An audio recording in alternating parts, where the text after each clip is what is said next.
اقبال خضر عصر ہے، اس زمانے کے خضر ہیں۔ آپ پوچھیں گے کیوں؟ اس لیے کہ مطالعہ قرآن سے جو خضر کی تعریف مجھے معلوم ہوتی ہے وہ یہ کہ خضر علامت حیات ہے۔ جب موسیٰ علیہ السلام اور ان کے ساتھ ان کے خادم اور ان کے شاگرد حضرت یوشع بن نون یہ دونوں گئے تلاش خضر میں، تو انہیں جو جگہ بتائی گئی وہ مجمع البحرین تھا۔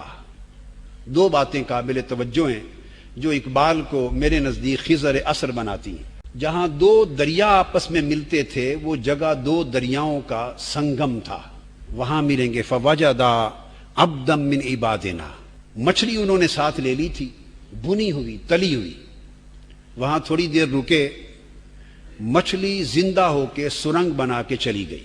آگے پہنچے تو موسیٰ علیہ السلام نے کھانا طلب کیا، یوشع بن نون نے عرض کیا کہ حضرت وہ جو دو دریاؤں کا سنگم تھا جہاں رکے تھے تھوڑی دیر کے لیے، وہ مچھلی مردہ بنی ہوئی تلی ہوئی کٹی ہوئی اس جگہ زندہ ہو کے دریا میں چلی گئی تھی۔ آپ نے فرمایا ذالک ما کننا نبغ، یوشع بن نون وہی جگہ ہے جس کی تلاش میں ہم نکلے تھے۔ خضر وہاں ہوگا جہاں موت حیات میں بدل جائے۔ خضر علامت حیات ہیں۔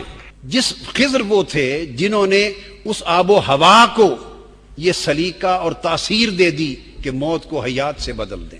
اقبال دو وجوہ کی بنا پر مجھے خضر عصر نظر آتے ہیں۔ ایک تو یہ کہ وہ علامت حیات تھے، اقبال پیغام بر حیات ہے، پیام بر حیات ہے۔ اقبال کا پورا پیغام حیات پر مبنی، تپش حیات پر مبنی، حرکت حیات پر مبنی ہے۔ اقبال نے موت کو حیات میں بدلنے اور مردہ قوم کو زندہ قوم میں بدلنے پر پورا فکر دیا ہے۔ اور دوسرا سبب، اقبال سنگم ہیں دو دریاؤں کا جہاں خضر ملتا ہے۔ اور آپ کسی کو پڑھ لیں، آپ کو دو دریاؤں کا ایسا سنگم کہیں نظر نہیں آئے گا جو اقبال میں ہے۔ اقبال بحر عقل اور بحر عشق کا جہاں ملاپ ہوتا ہے اس سنگم کا نام اقبال ہے۔ بحر عقل اور بحر عشق کا جہاں ملاپ ہوتا ہے اس سنگم کا نام اقبال ہے۔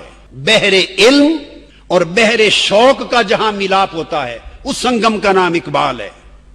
بحر عرفان اور بحر ایقان کا جہاں ملاپ ہوتا ہے اس سنگم کا نام اقبال ہے۔ بحر فلسفہ اور بحر معرفت کا جہاں ملاپ ہوتا ہے اس سنگم کا نام اقبال ہے۔